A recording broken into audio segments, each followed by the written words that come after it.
Hello, welcome back to the Scouted Football Podcast. I hope you're all well and have been enjoying what seems like an endless stream of football these days.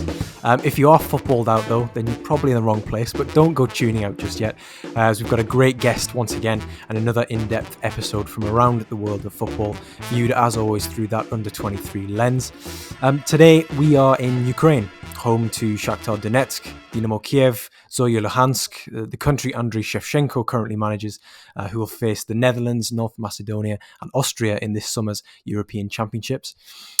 With me is the founder of the resource for Ukrainian football in the English language, Andrew Toros, who runs Zorya Londonsk, which since I started following his account on Twitter, has kept me more updated on Ukrainian football than the flash score notifications I have on Shakhtar and Dynamo Kiev on a weekend. But Andrew, a pleasure to chat with you. How are things? Hi, Joe.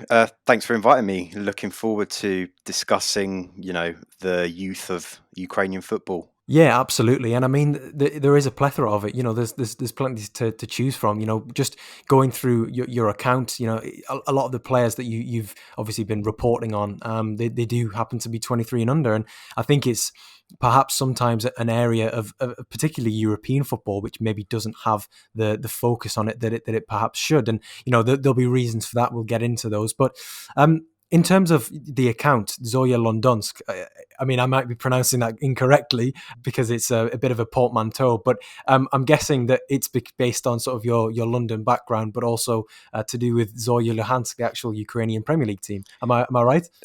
First of all, Joe, good pronunciation. Some people struggle with it, so I mean that's as good as it can be, personally. And yeah, you're pretty much spot on, to be honest. It was a name that I used for my fantasy football teams for a few years before I started the account, and I was thinking of a link between Ukrainian football and myself, who's based in London.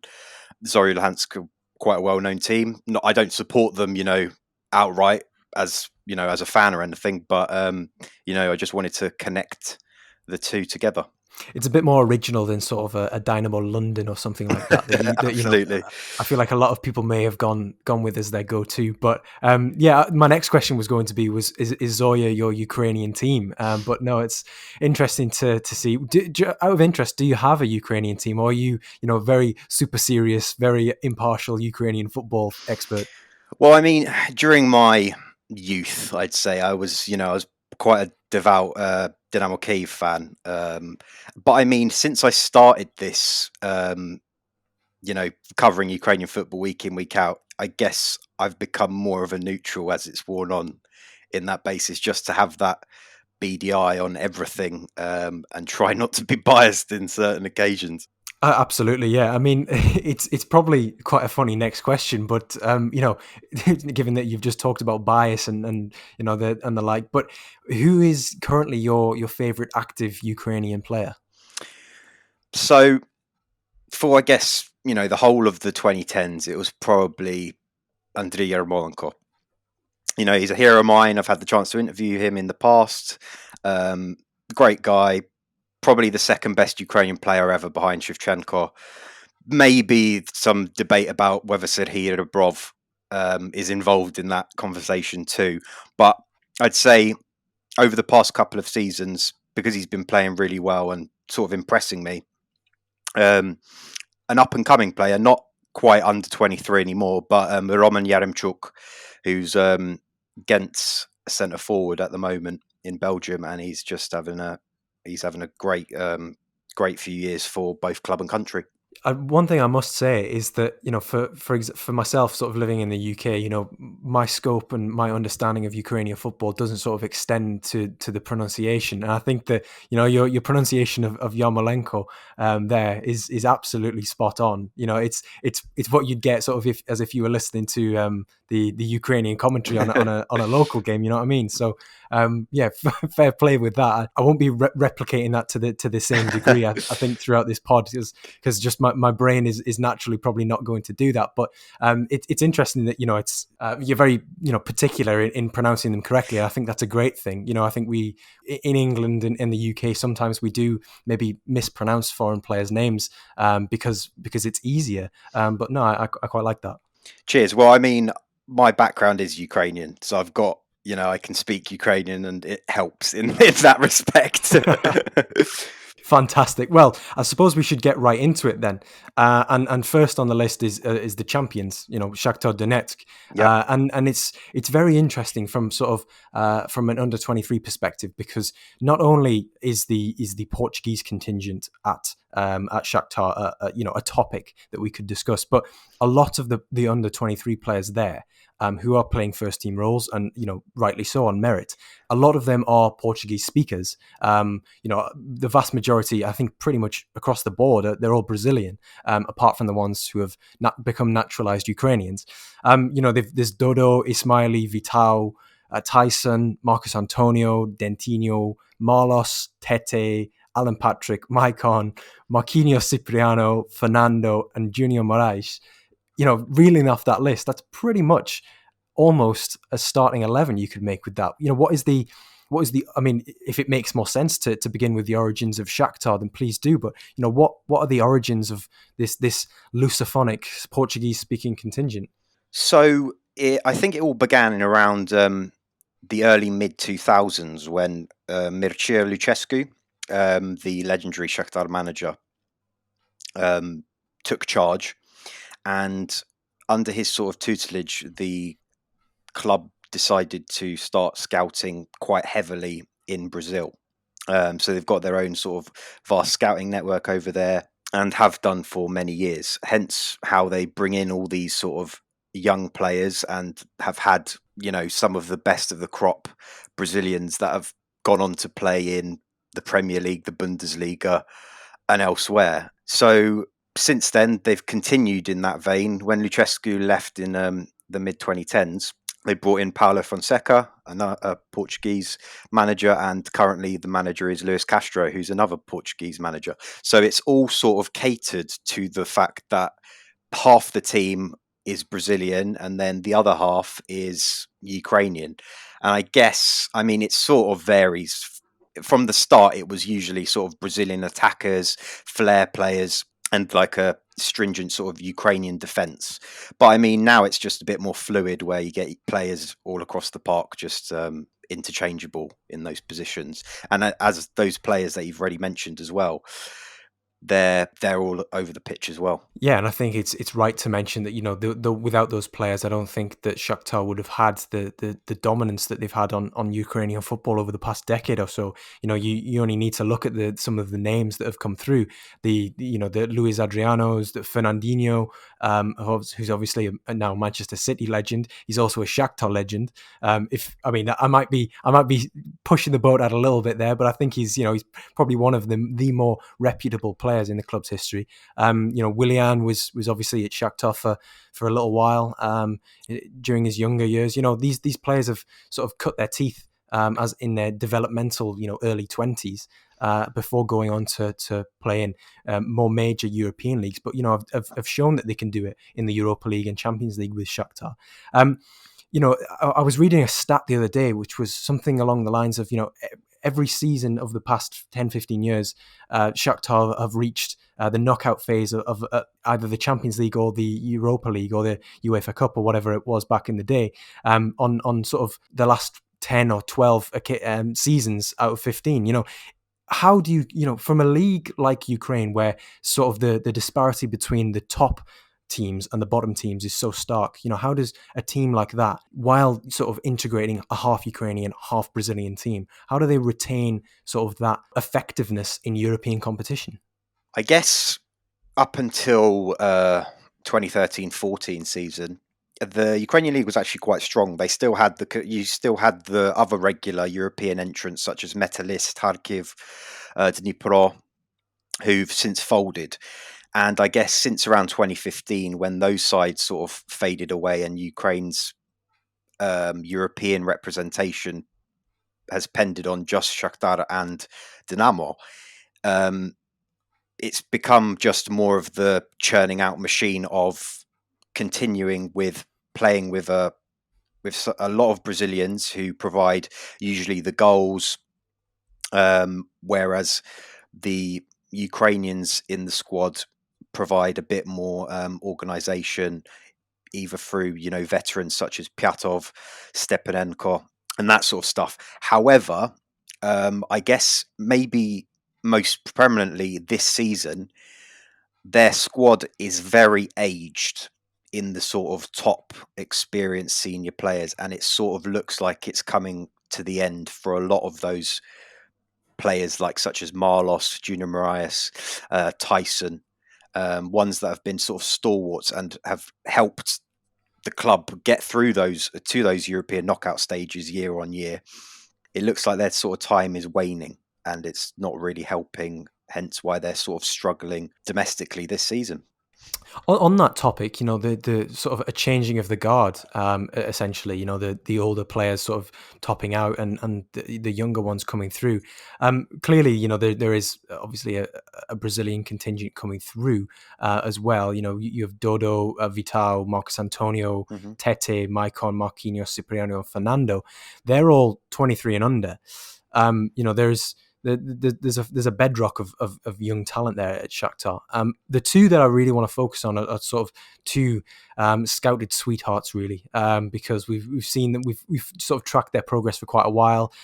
If I'm not mistaken, I believe they signed for the club at the same time, or around the same time at the very least, and that's Marcos Antonio and Tete. They are very exciting players. Marcos Antonio being sort of a 6 transitioning to an 8, a very, very good punchy passer from midfield, being able to thread those balls through to the attackers, a box to box presence, really. And Tete being a really incisive wide forward, who this season in the Champions League, kind of took apart Real Madrid in that game in Spain. So there's definitely talent there, and there's definitely talent to replace the players who are perhaps coming to the end of their tenure. But with Marcos Antonio and Tete, in terms of the Ukrainian league, for anybody who perhaps doesn't watch it as often, where would you rank them amongst sort of the best players in the division for their respective positions? They both featured quite heavily in the early half of the season before the winter break. They've been a bit more bit part since we've returned, I guess, inside February, March. I'm not entirely sure why that's the case. The manager's been struggling a bit with results since the turn of the year. But in general, I guess both of them are up there in terms of conversions of, the stats that they're good at in terms of, passing, carrying the ball. Marcos Antonio, in terms of, he reminds me of Fred back in the day when before he moved to United, he was a box to box midfielder, able to string a pass through to the attackers, but then also can sweep up if needed, and help support the central defensive midfielders such as Alan Patrick or Stepanenko. However, I still think that he probably needs a bit of physicality to his game. At age 20, I think he's still slightly a bit too small to be that fully rounded central midfielder that a lot of people think that he might be able to become. So in that sense, there are still a lot more established players that you probably would put ahead of him, just on the basis that he's probably not played as much and he hasn't got that experience just yet. But it looks like he's on the way there. And I mean, the same for Tete. He's played even less, I think, than Marcos Antonio in terms of like starts.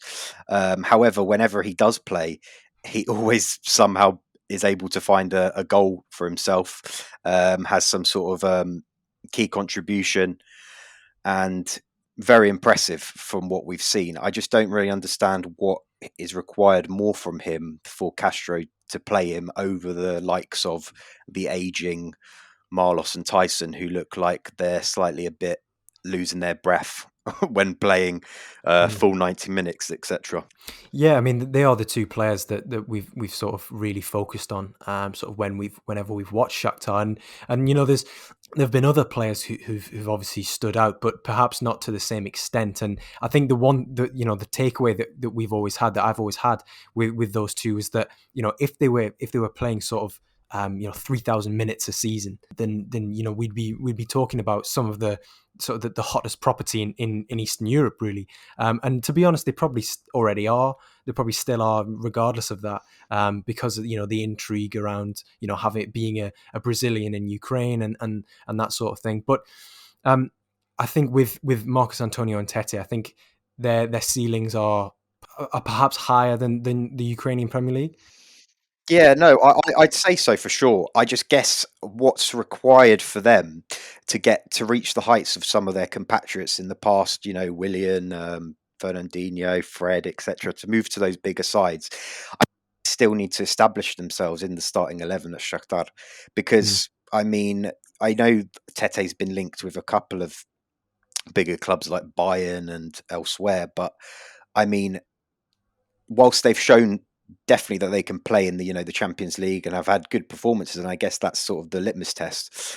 They're still not, for whatever reason, out and outright first choices on on the paper of the team sheet. So I guess that might come next season.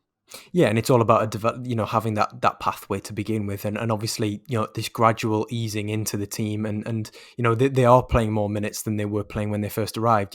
They signed, I think it was back in 2019, so they've had a gradual process of bedding in at Shakhtar. So you'd imagine that when sort of the Marloses and Junior Moraes types are less influential, even more so next season, that will be the litmus test, as you say, for the Tetes and Marcus Antonios, where you have to ask the question, this is your chance to step up and really show that you deserve to be in this starting 11 on merit.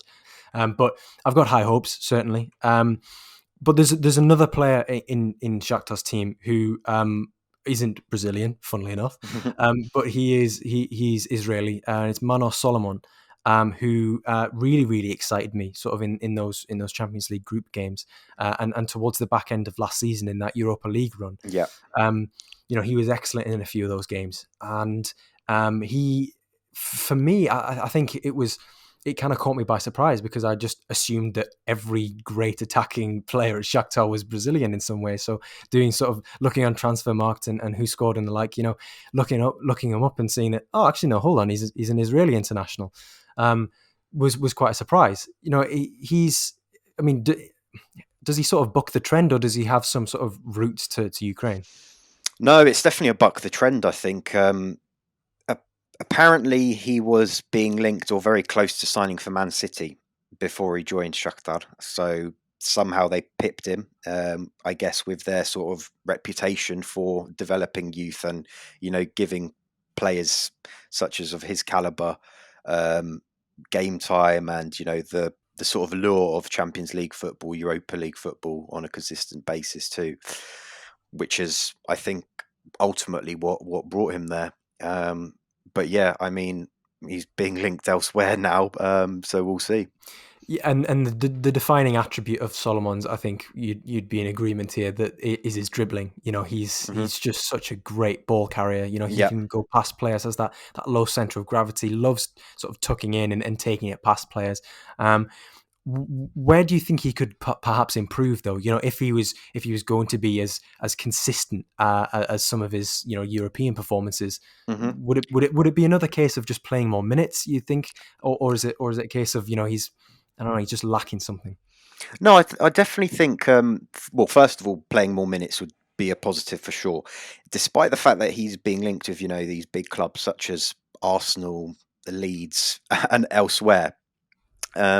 He's not actually that regular starter under Castro, that's probably even stranger than maybe Antonio and Tete, just because I think Solomon's slightly even more higher rated than them in some circles. And yeah, like you said, he's great at dribbling, low center of gravity, and he's really good on the break. When they're countering, he's really, he's got that quick bit of pace, likes to drive forward really well. However, I still think he's a bit raw. He still needs to work on his decision making. I think ultimately is probably the big one, where when he's got a bit of time, he maybe takes an extra stride too much, or goes down the wing a bit too far, and he needs to maybe release it a bit earlier, playing the striker a bit sooner. But I mean, he's still got the world ahead of him, so hopefully he can improve on that. I think that is one of the things that we see sometimes with young players who who play out in the attacking wide positions.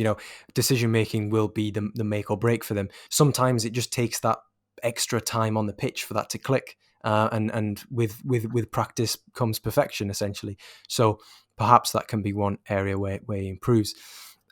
Moving on though to Dynamo Kiev, they're currently top, which for over the past few seasons, sort of just from my watching brief, they haven't really sustained a lead at the top of the table. It's very much been Shakhtar from day one, especially over the past few years. Yeah. Are we very much seeing a title challenge for the first time in however many number of seasons?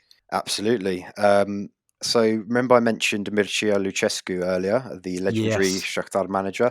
He's unironically he's the new Dynamo Kiev manager as of this season, which was it was probably one of the biggest shocks in sort of Ukrainian football history in terms of managerial news when he came back to Ukraine and is now managing Shakhtar's arch rivals. So it's a weird one. He's come in, he's brought in a bit of discipline and organisation to the team defensively. And basically what's happening is they're beating the teams that they should be beating in the league. So what has been happening over the past few seasons when they've had sort of more inexperienced coaches or just low quality coaches? There wasn't really much tactics. There wasn't really much end goal. You play some young players, but I mean, that's not really enough sometimes. And Lucescu sort of brought that sort of organisation and discipline to the side, and they're now sort of not losing or dropping points to the lower ranked clubs in the table, and sort of taken advantage of the fact that Shakhtar have had their own sort of aging issues with their squad and have been slipping up in the league against those low opposition that Dynamo themselves have been doing in the past few seasons. But yeah, like you said, definitely a title charge this year. They look in pole position at the moment, 4 points clear. You don't know how Flux is match day on match day, but it will sort of break a dominance of Shakhtar, who've won 12 of the last 16 titles. So I knew it was very much domestic dominance from Shakhtar's perspective, but 12 out of the last 16, that's kind of unprecedented numbers, especially for a division where the over the 16 years, as you say, for 10 of those, it was a very competitive division with Metalist and Dnipro. The player that obviously I'm going to want to talk about first is, for anybody who's listened to this podcast before, they'll know that I do have a rather large soft spot for Viktor Tsygankov, and he is certainly one that I want to get the pronunciation correct on. Not to say that any of the others are worth less my correct pronunciation, but am I getting it right with Viktor Tsygankov? Yeah, Tsygankov's fine. Like you can. Oh, perfect. Yeah, absolutely. I'm just very glad that I haven't been saying his name wrong all of these years, because that would just be it would be devastating. That's fine. But he's been consistently prolific for a number of seasons now. From that right inside forward position with Dynamo. He's taken the captaincy on so many occasions. He's a leader from the front. He's penalty taker, free kick taker. Turns free kicks into effectively like penalties sometimes. I think there was a stretch when I was doing my research to write his Scouted Football Handbook profile in number one way back in sort of 2018-19. There was a stretch where there was 5 or 6 assists and goals in a row where he just rifled in free kicks from range, was just bending crosses into the box. It was just obscene. No, absolutely. I mean, I mentioned last season that they had a really bad year. Even they still finished second, but they were pretty awful in a lot of their games, and it was just Tsygankov with a bit of magic pulling something out of the bag with either a last-minute goal, a free kick, or something like that to bring the win. And obviously, he's still doing it this year. But he's had a bit more help from his teammates, fortunately. But yeah, I mean, he reminds me of Andriy Yarmolenko, who, when he was playing for Dynamo in the the Europa League, the Champions League, etc., in the 2010s, he was really good. Obviously, since he moved abroad, that didn't work out, and I think that was to do with the fact that he left too late in his career and injuries.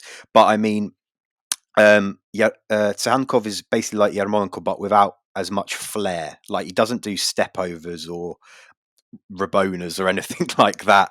But he's got very similar attributes where he's good at cutting inside, popping at top bins. Maybe he's not so reliant on his left foot, as he can also play inverted on the left hand side if need be. And he's, you know, he's a solid player in terms of whether it comes to scoring goals, assisting, and just in general having an impact on the game, especially when he's needed the most. Absolutely. I mean, I just have to echo pretty much all of that. And one of the things that I really loved about him from the beginning was that, you know, he was just, there were no frills, as you say. You know, he was just very, not ordinary, because there's nothing ordinary about a player who gets double goals and assist tallies in 3-4 consecutive seasons.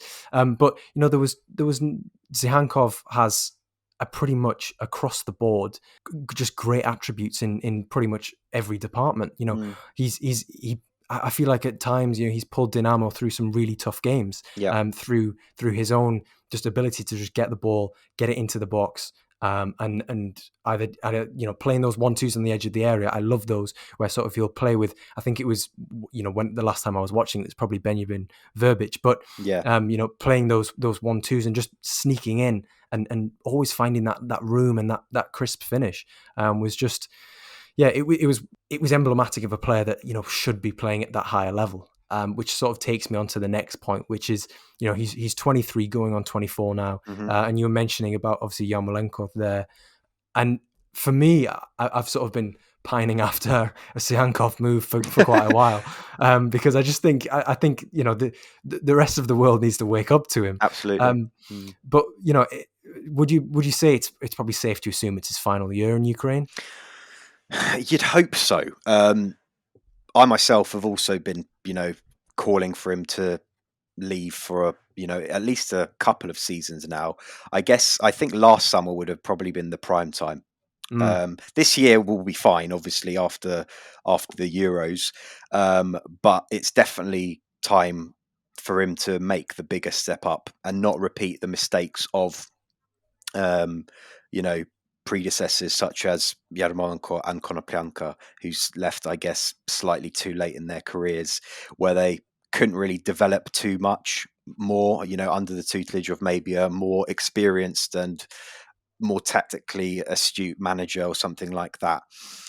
I mean, in terms of where he might end up, that's difficult to say. He's been linked with, you know, Milan. He's been linked with the Bundesliga. He's been linked with Everton, I think, most recently.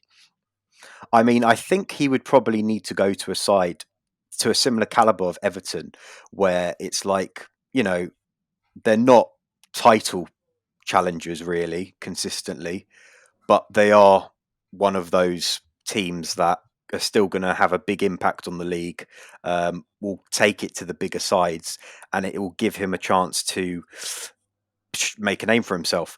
The issue for him, especially, I guess, in this year's Champions League campaign for Dinamo, it's just the way that Dinamo play sometimes is that they end up reverting to like long balls up top, trying to just boot it to the lone forward. And that really just takes him out of the game, and he just becomes invisible sometimes when he's not allowed to be, you know, given the ball into his feet or something like that. So it'd have to be a side that caters to that. Yeah, I agree with what you're saying in terms of the moving to a side of a similar stature to someone like Everton. You know, you'd be expected to win roughly around 40 to 50% of their games in a season, but you know, maybe doesn't have the same fan base where the pressure may be as enormous as sort of a Bayern Munich or a Borussia Dortmund, or you know, a Manchester United, that type of thing. You know, I think there are plenty of teams out there who are in need of a no frills right inside forward, who can, you know, pitch in with goals. He's very good from set pieces. You know, there's a lot of strings to his bow. There are a lot of selling points to him. Just on obviously Dinamo's good players and you know, best players of the past 5 years or so. You know, in terms of, you know, the players that they have in the Ukrainian national team at the moment, there's obviously Sihankov, but there's also Vitaly Mikolenko, who I think is absolutely brilliant as a left wing back. I think he's fun in terms of his potential as a left wing back in a top five European leagues side. Obviously, he's been playing in a back four with Dinamo because obviously the dominance that they have over the rest of the teams in the league, bar Shakhtar, means that you don't have to do as much defending. But I think with his versatility, it makes him an interesting one because he can obviously play left back, he can play left-sided centre back as he has played in the Ukrainian youth teams, and has played this season. It's pretty much 50-50 really, isn't it, how he's split his time this season under Lucescu. So there's clearly something in his game which says that despite that spindly 6'1" frame of his, he can actually play as an athletic fullback or as a centre half. In terms of if he were to get a move similar to Sihankov, whenever that may be, where would you see him playing in sort of if he did get a move to a top 5 European league? Because I've always had my suspicions. I think that in a back four where maybe you're asked more tactically, where you are exposed a lot more if you dive into tackles too much, I think he could be a bit more exposed in a tougher division.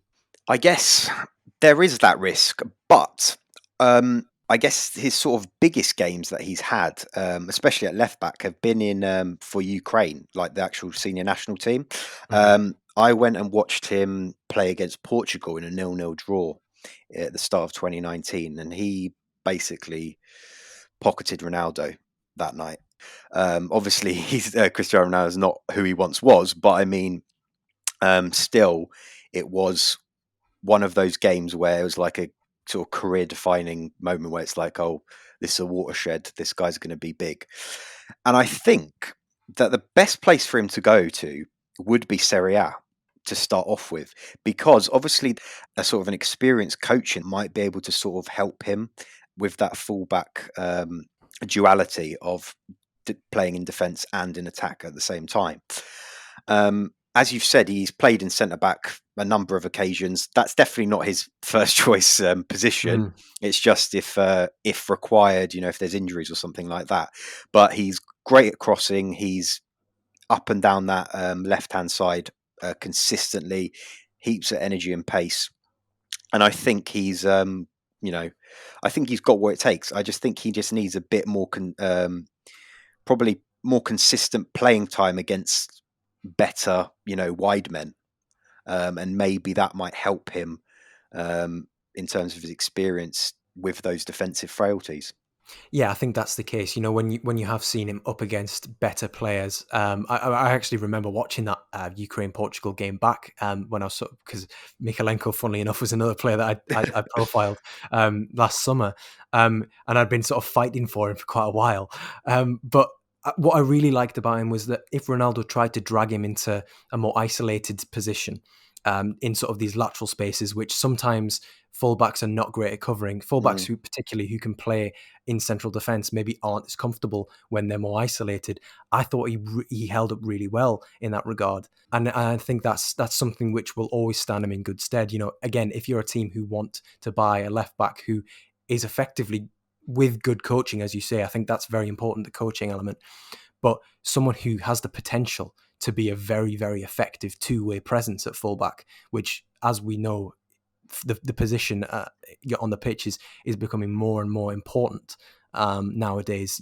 Being able to be solid defensively, good one-on-one, but also able to affect the game in the final third. And obviously his crossing is fantastic. He's got that great athletic ability. So I think he's one who I think has definitely got a very high ceiling as well. With Lucescu, obviously you mentioned injuries and stuff there. He's played a lot of younger players with Dinamo this season, and I'm I think this is the Scouted Football podcast. We have to commend that. But the likes of Ilya Zabani and Denis Popov, who are, I bungled them together, but they're 18 and 22, so they're they're pretty much at differing ends of the young player development spectrum. But there's two players there who I'm really, really fond of. Popov being a player that we watched really, really intently at the Under-20 World Cup back in 2019, which we'll get onto. But out of those two, Zabani and Popov, I'm playing devil's advocate here again, but who's your favourite, Andrew? I mean, if you asked me this question, I guess 6-7 months ago, it would probably have to be Popov. just because of, the memories of that under-20 World Cup. He's put in a sort of few big performances in the Klasične, the Shakhtar Dynamo derby over the past season, and he's sort of started to make a name for himself at centre back. However, since Lucescu came in, he drafted in Ilya Zabarny from the Dynamo Academy straight into the side. He made his debut in the UCL playoff against AZ, and he's sort of kept his place ever since at 18. And I mean, I think France Football or something has ranked him as like 21 in the best under 21 players for 2021. And I mean, he's only been playing senior football for about 4 months. Yeah. So, and he's already made his Ukraine debut, kept a clean sheet against Spain. I think he's slowly taking over Popov's Popov's position as my favourite, I guess. I think Popov would benefit from moving abroad. I think he was linked in the year after that World Cup. He was linked to somewhere like Ajax or something. I think that would have been a good place for him, maybe to get a bit more of a footballing education compared to what's been going on at Dynamo, because I think he just needs a bit of guidance, and I don't think he might be able to get that too well in Ukraine. Whereas Zabarny's still got a few years on him to progress. And I think, he's going to be a big player for years to come. Where he's going to end up, no, I wouldn't be able to say that just yet. But he definitely looked really promising. Yeah, I mean, I think in terms of how steep learning curves come, I think his was possibly the steepest I've ever seen. Over sort of just over a month long period. He was playing for Ukraine's under-21s, which for an 18-year-old is pretty impressive regardless. But then was playing regularly for Dynamo, and then called up to the senior national team. Played full 90s against France, Germany, Spain, as you mentioned. He was part of that game against France where the team lost 7-1. Yeah, that was his Ukraine debut. that humbles you. But to come out of that, come out the other side, and have strung together this amount of games, all these appearances in prestigious competitions, and for a club who, let's not forget, it's historic in Ukraine with Dynamo. To be doing that all at 18 years old is pretty impressive. So I think I'd have to side with you on that one there. Obviously, those two, Popov and Zabarny, are centre backs, but at the other end of the pitch, we have please don't ask me to pronounce this one, but Supriya and Lednev, who had very strong campaigns last season. They were on loan at Dnipro and Zoya, and they've come back and they've been playing, but it appears from sort of the outside looking in that they may be somewhat stalling a little bit. Is that the sense that you're getting, or is it just a case of whenever loan players return, they perhaps just need a little bit of time to bed back in? No, I wouldn't say that they need time to bed in. It's just weird. It's sort of a typical Dynamo Kyiv situation. They end up loaning out players to different teams. They play really well there. Such as Supriya, I think he got 15, 16 goals last season for Dnipro 1.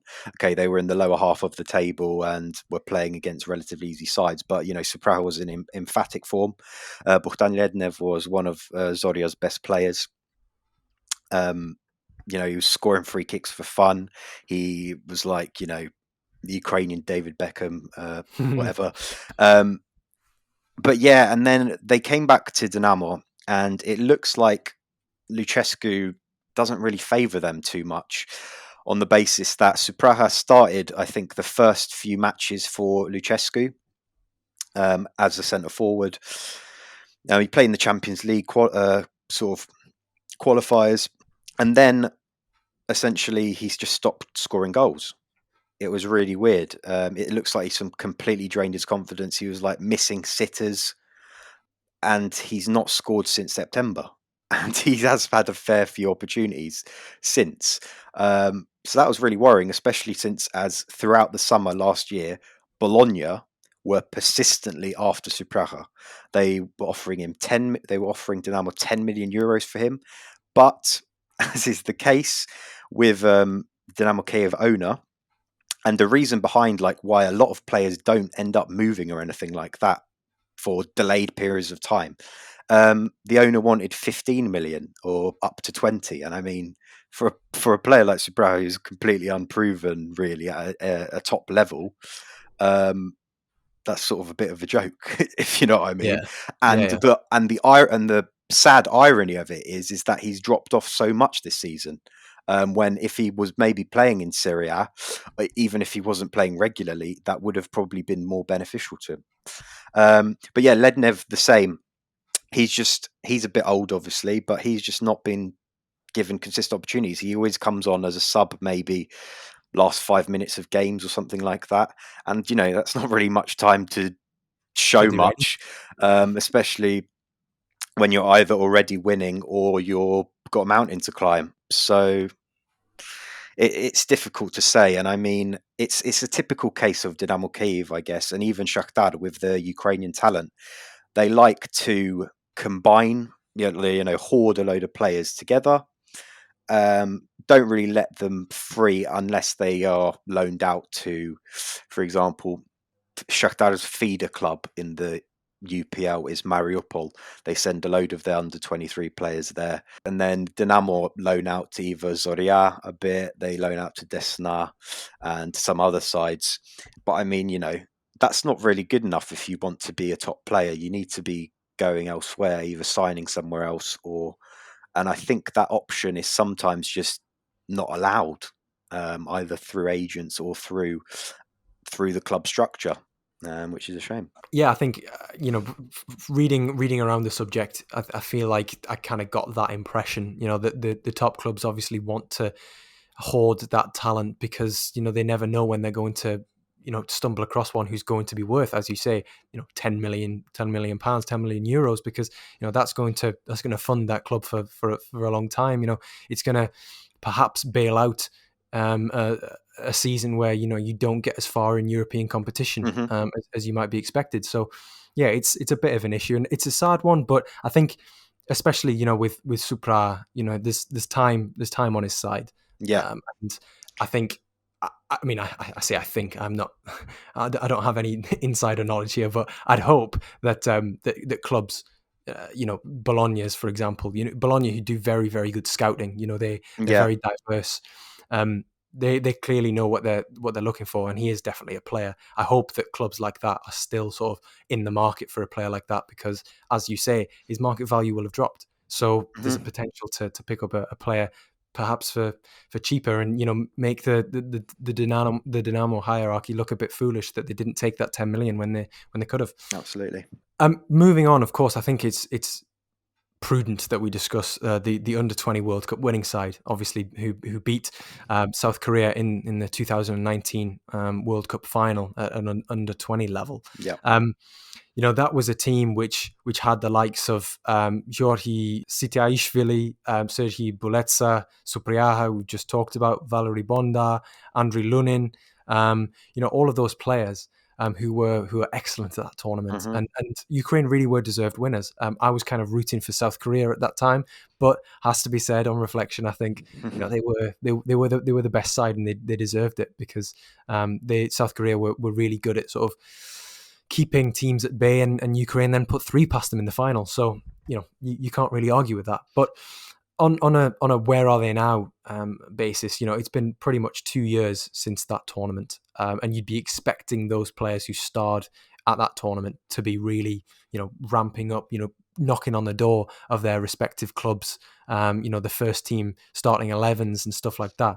But the players that I've just mentioned, Sitaishvili, Buletsa, Supriya, Bondar, Lunin, they're all they're all struggling for form or minutes or both. Yeah. And I think that I mean, it's a sad reflection, because in years gone by, you may have got that with players at youth international tournaments, that the infrastructure at their clubs perhaps wasn't in place. But that's not the case now.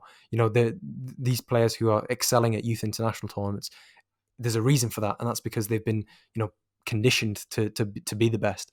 So it's a shame to see that perhaps this golden generation of Ukrainian youth team players hasn't fulfilled the potential. I mean, is there a reluctance that?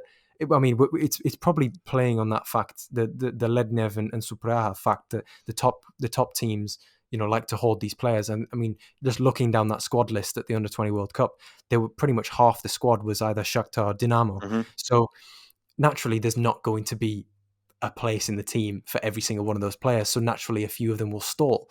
A few of them will move on, maybe take moves that are beneath them, or perhaps go to teams that maybe aren't suited to them at that time. Yeah. Andriy Lunin certainly being one, being at Real Madrid. Have you found that there's a greater reluctance from Western European clubs to take what they may perceive as a gamble on Ukrainian players, or are there something like financial factors maybe at play? It's a weird one. I think they're definitely, following that World Cup, there was links with a whole host of that squad, moving to different clubs or even getting more game time at their parent clubs. However, the issue with sort of Ukrainian football, I think, one of the big problems for youth players is that I think they're given quite, handsome salaries. They're told, stay with us for a while. Don't worry about it. You can, if you don't play, you still got a bit of money. We'll loan you out somewhere. There's also sometimes a reluctance. I mean, definitely in the past, there was definitely a reluctance to sort of move to Western Europe because of maybe the culture change, needing to learn a new language, that sort of thing. But, I guess, especially for these players, Bondar actually, I guess, he's been playing semi for Shakhtar. Start of this year, he's not featured much, but I mean, over the past sort of 2020, he's definitely come more into his own, and I think he probably will in the future play a bigger role at Shakhtar. However, the likes of Buletsa, who's on loan at Dnipro 1 at the moment for a second consecutive year, they're like mid-table side. They're not really doing too much. Tsetashvili, he was given a sort of a hope when Lucescu joined. There was this sort of opening training session where Lucescu came over to Tsetashvili and sort of like grabbed him by his beard, sort of on his chin, and everyone made a meme out of it in Ukraine, saying, "Oh, look at this guy; he's going to be the next big thing under Lucescu." But no, he started a few games whilst Sahankov was injured at the start of the season, and then that was it, really. Now he's on loan at Vorskla Poltava. He's starting consistently there, getting more minutes, which I think is a good thing. For sure, because he's really not had any consistent game time over the past couple of years since that World Cup, compared to the likes of Buletsa, Supraha, who were out on loan and playing, 90 minutes, regardless of what sort of level it was. It was at least the Ukrainian Premier League. And Lunin, I think, is probably the biggest disappointment, not from his own fault, but more just from a victim of circumstance, that either for whatever reason Zidane just doesn't rate him at all and doesn't give him literally any game time. It's like, I think he holds the record for longest from signing to making his first senior debut competitively, and that was, I think, in January in a cup game, and ironically it was like a really second string Real Madrid side, and they got knocked out by like a third tier club. So and I mean, when you're given that one shot, and as a keeper you sort of, I mean, don't keep a clean sheet or whatever, it's very difficult to come back from that. And I mean, there's already rumours that he's going to make a move somewhere in the summer. I hope it would be to another top 5 league, and maybe a lower caliber club, obviously, but I think he's definitely got the attributes to be a top keeper.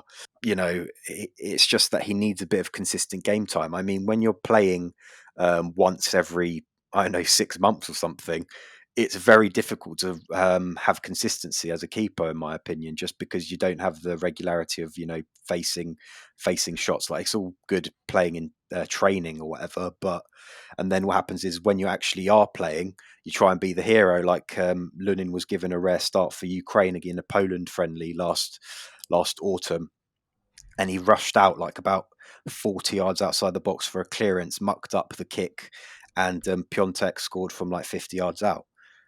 And it's like, nightmare. For God's sake, what's going on? So Yeah, he's been loaned out to a load of Liga Primera or whatever La Liga 2 is called these days.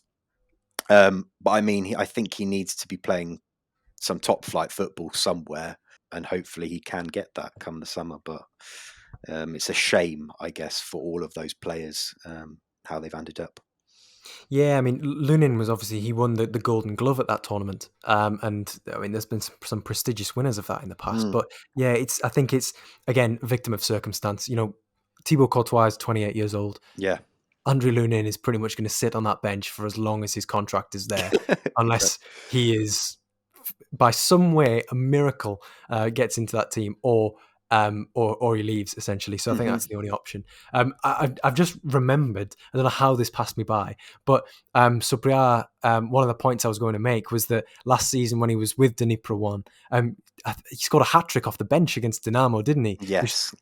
His parent club, which I think is just, I mean, you've got to have some balls to do that, I think, Absolutely. I was just thinking there, a team who've won the under-20 World Cup, this isn't even the under-17 World Cup where, the career trajectories are even more volatile from that point onwards. These are players who are pretty much set for a decent professional career. If this was a South American or an African under-20 World Cup winning team, the likelihood is that teams in Europe probably would have picked them up one by one after that tournament. So it is just a shame to see that so many have not fallen by the wayside, but maybe just having to kickstart, maybe get the jump leads on their career, so to speak. But yeah, it's a troubling one. But in terms of the best of the rest, in the Ukrainian Premier League, I pretty much only know about Shakhtar and Dynamo. Yeah. But for you, are there any other 23 and under players, who we've missed that are worth a mention? Yeah, so I guess we focused on the sort of big two teams today. I'll just add to those big two, I guess. Anatoly Trubin is probably the brightest Ukrainian talent from that lot. The goalkeeper, he's had a great European sort of season this year. Kept clean sheets against Inter, against Real Madrid, and it's sort of one of those where he's actually displaced Pyatov as the starting keeper now. Dare to think that has happened, but it has. And that seems incomprehensible. I know. Pyatov has been a constant forever. I know. Whenever I watch Ukraine or Shakhtar, Pyatov is there. Exactly. And I mean, I think he's kept about 4 or 5 consecutive clean sheets now in Europe, for 4 clean sheets in Europe, and I think that's like the first time since 2016 or something for Shakhtar. So yeah, he looks the real deal. Hopefully he can progress, even if he just becomes the Shakhtar number 1. It looks like he's got a big career ahead of him, for both club and country. Another player, I guess, he's 23, so he cuts the category just, is Pape Alioune Ndiaye. And he plays for Vorskla, and he's a centre back, and he's 6'8". He's massive. So not insignificant then. No, not at all. But he's really good on the ball with his feet. He's got a good pass on him, either a long ball, playing out defence.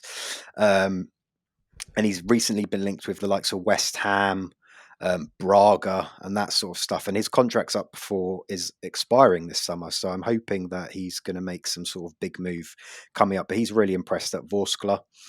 And I guess the final player, just to round it off, from Zorya Luhansk, probably the most impressive player for them this season, is Alakhir Saidmanesh, on loan from Fenerbahce, a 19-year-old Iranian. Scored the win against Leicester in the Europa League, and just in the most recent game where they beat Shakhtar 1-0, 95th minute, Alakhir did a 80-yard run from inside his own half in the 95th minute, bearing in mind he played the full game. Got into Shakhtar's box, turned Matvienko and Solomon sort of inside out with one turn, and played it across the box for his teammate to score and have a famous scalp over Shakhtar. Yeah, he's definitely one to watch. I think his release, like, there's rumours that his release clause or salary or something is only about 1.5 to 3.5 million euros, and that's a bargain if you ask me. He looks the real deal. Excellent. Well, thank you all for tuning in to another episode of the Scouted Football Podcast. We'd love it if you left us a review, visited our website, or took a flip through one of the handbooks, or simply just let us know what you think on Twitter or Instagram. Big hand to Andrew for walking and talking us through the world of Ukrainian football with that particular lens on under 23s. I think they may well be dark horses this summer in the Euros to maybe get out of that group and go a little bit further. You know, we saw that with Greece in 2004. Who's to say that this isn't Ukraine's year with Sihankov and Mikhalenko at the wheel? Sticking my neck out there a bit. Andrew, where can people find your page and hear more from you? Sure. So I'm on Twitter and Instagram at Zoria Londonsk, so London SK. And I also run a Ukrainian football podcast in English called Ukrafoot 24 podcast, and that's on Shoot the Defence, and you can find that on all your regular Apples and Spotify's. Excellent. Well, remember to check that out and also check out Scouted Football on YouTube as well. We're adding more Scouted content on there, including a nice little infographic video on Ahmad Traore to get started with, as we try and bring bigger and better things to the quarterly handbooks and weekly pods and everything Scouted Football this year. In the meantime, hope you all take care wherever you are in the world. I've been Joe Donoghue, very grateful to have you with us. Speak soon, and bye for now.